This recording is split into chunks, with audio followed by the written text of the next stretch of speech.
दोस्तों, आज के इस वीडियो में बात करेंगे गवर्नमेंट जॉब और प्राइवेट जॉब। इन दोनों में सबसे ज्यादा पैसा किनके पास है, गवर्नमेंट जॉब करने वाले के पास या फिर प्राइवेट जॉब करने वाले के पास। आपके मन में ऐसे बहुत सारे सवाल होंगे कि जल्दी फाइनेंशियल फ्रीडम कौन हो सकता है, गवर्नमेंट जॉब करने वाले या फिर प्राइवेट जॉब करने वाले। इन दोनों में सबसे ज्यादा अमीर कौन हो सकता है, गवर्नमेंट जॉब या फिर प्राइवेट जॉब। आपके मन का सारा कंफ्यूजन इस वीडियो में दूर होने वाला है, तो बने रहे वीडियो के अंत तक, क्योंकि गवर्नमेंट जॉब और प्राइवेट जॉब के अंतर को अच्छे से समझाने की कोशिश करते हैं। फॉर एग्जाम्पल, मान लेते हैं गवर्नमेंट जॉब का सैलरी 60,000 है, तो पूरा साल में 7,20,000 कमाते हैं, ठीक है। और प्राइवेट जॉब का सैलरी मान लेते हैं सैलरी 30,000 है और पूरे साल में 3,60,000 रुपया कमाते हैं, ठीक है। अब आप यह सोचेंगे कि गवर्नमेंट जॉब में ज्यादा पैसा है और प्राइवेट जॉब में कम पैसा है, लेकिन ऐसा नहीं है। यह सारा खेल इन्वेस्टमेंट का होता है कि आप आज किस तरह से इन्वेस्टमेंट करते हैं जो फ्यूचर में आपके पास ज्यादा पैसा होगा। आप आज किस तरह से इन्वेस्टमेंट कर रहे हैं जो आपके पास फ्यूचर में फाइनेंशियल फ्रीडम जल्दी हो सकते हैं। आज आप जिस तरह से इन्वेस्टमेंट करेंगे वही डिसाइड करते हैं कि आपके पास फ्यूचर में कितना पैसा होगा। सारा खेल यहाँ इन्वेस्टमेंट की होती है, तो आप जिस तरह से इन्वेस्टमेंट करेंगे उसी तरह से आपका फाइनेंशियल फ्रीडम और आपके पास ज्यादा पैसा होगा। चलिए एक एग्जांपल से समझाते हैं कि गवर्नमेंट में जो जॉब करते हैं, एक एग्जांपल, वो इन्वेस्टमेंट करते हैं। इनका अधिकतर इन्वेस्टमेंट लगभग लो रिस्क वाला होता है, जैसे FD, fix deposit, EPF, employer private fund. ऐसे चीज में ये लोग ज्यादातर इन्वेस्टमेंट करते हैं क्योंकि इनका सिक्योरिटी बहुत ज्यादा मिलता है और ज्यादा ये लोग रिस्क नहीं लेना चाहते। तो चलिए इनका इन्वेस्टमेंट का रिटर्न कितना मिलता है। मंथली इन्वेस्टमेंट करते हैं, मंथली 5,000, ठीक है। और इनका जो एनुअल इंटरेस्ट रेट मिलती है वो है इंटरेस्ट एफडी वगैरह में 5 से 7%। तो मान लेते हैं 7%, ठीक। टाइम पीरियड लगभग 35 साल तक इन्वेस्टमेंट करते हैं, तो टोटल इन्वेस्टमेंट होगा इनका अमाउंट 21 लाख रुपया,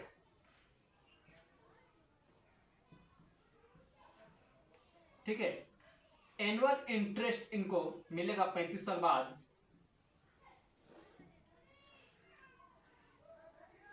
69,57,804 रुपया। और टोटल वैल्यू 35 साल बाद में होगा वैल्यू 90,57,804 रुपया।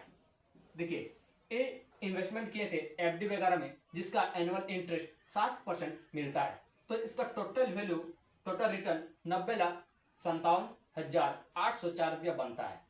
लेकिन प्राइवेट सेक्टर में जो आदमी काम कर रहे थे उनको फाइनेंस रिलेटेड थोड़ा बहुत नॉलेज था, वह इन्वेस्टमेंट को अच्छी तरह से समझते थे, तो वह ऐसे जगह पर इन्वेस्टमेंट किए जिसका एनुअल इंटरेस्ट लगभग 12 से 15% तक मिलता है, जिससे उसका पैसा कितना बनता है आइए देखते हैं।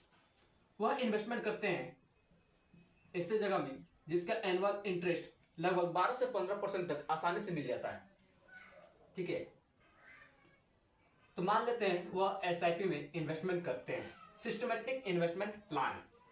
मंथली इन्वेस्ट करते हैं 5,000 और एनुअल इंटरेस्ट मिलता है 12 से 15%। तो एक एग्जांपल 15% लेते हैं, एसआईपी वगैरह में मिलता है। टाइम पीरियड 35 साल तक, ये भी 35 साल तक इन्वेस्टमेंट करते हैं। तो इनका टोटल इन्वेस्टमेंट अमाउंट कितना होगा? Investment amount 21 lakh.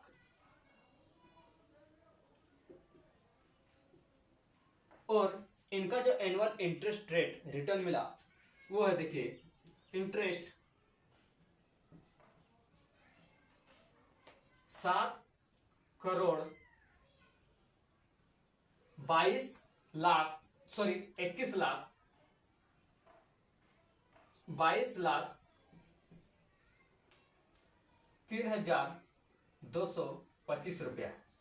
इसका एनुअल इंटरेस्ट रिटर्न मिला 7,22,03,225 रुपया। टोटल वैल्यू 35 साल बाद में हुआ वैल्यू 7,43,03,225 रुपया। देखिए, सेम अमाउंट इन्वेस्टमेंट की, सेम टाइम तक इन्वेस्टमेंट की, लेकिन इन दोनों का रिटर्न जो मिला बहुत ही ज्यादा डिफरेंट है। यह सारा खेल किस चीज का हुआ? Interest rate.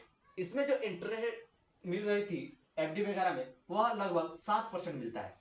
और यह इन्वेस्टमेंट के बारे में थोड़ा बहुत नॉलेज रखते थे, तो ऐसे जगह पर इन्वेस्टमेंट किए जिसका एनुअल इंटरेस्ट 1215% तक मिल रही है, इसलिए उसका जो वैल्यू निकला, रिटर्न जो निकला, वह 7 करोड़ तक लगभग पहुंच गया। तो यह सारा खेल किस चीज का हुआ? इन्वेस्टमेंट का, कि आप किस तरह से इन्वेस्टमेंट करते हैं जो आपका पैसा की ग्रोथ बढ़ेगा। आप जिस तरह से आज इन्वेस्टमेंट करेंगे वही डिसाइड होती है कि आपके पास फ्यूचर में कितना पैसा होगा। इस बात पर फर्क नहीं पड़ती है कि आप गवर्नमेंट जॉब में काम करते हैं या फिर प्राइवेट जॉब में, यहाँ कोई चीज रिलेटेड नहीं होती है। यह सारा खेल इन्वेस्टमेंट का होता है। आप जिस तरह से इन्वेस्टमेंट करेंगे उसी तरह से आपका पैसा की ग्रोथ बढ़ेगी। ना कोई प्राइवेट सेक्टर में ज्यादा पैसा है और ना ही गवर्नमेंट सेक्टर में। सारा खेल इन्वेस्टमेंट की होती है। तो आप ऐसे जगह पर अपने पैसा को इन्वेस्टमेंट करें जो फाइनेंशियल फ्रीडम आप जल्दी अचीव कर सकते हैं, जो आपको जल्दी फाइनेंशियल फ्रीडम बना सकता है, आपका पैसा की ग्रोथ जल्दी बढ़ सके। यानी कि ऐसे जगह पर इन्वेस्टमेंट करें जो आपको पैसा कमाए, तभी आप जल्दी फाइनेंशियल फ्रीडम हो सकते हैं। इन दोनों में आपको अच्छा खासा डिफरेंट पता चल गया होगा कि आप किस तरह से इन्वेस्टमेंट करेंगे। सारा खेल इन्वेस्टमेंट की होती है, इसी से आपका पैसा डिसाइड होता है। तो ये वीडियो छोटा सा था, आपको अगर डिफरेंट समझ में आया है और आप अपना फाइनेंशियल प्लान अच्छा से बना सकते हैं, तो आप अपने फाइनेंशियल प्लान को अच्छे से बनाए, जिससे आप जल्दी फाइनेंशियल फ्रीडम भी हो सकते हैं। यह वीडियो से कुछ भी सीखने को मिला हो तो एक लाइक और चैनल को सब्सक्राइब करना ना भूलिए। दोनों में आप डिफरेंट आराम से देख सकते हैं। Thank you.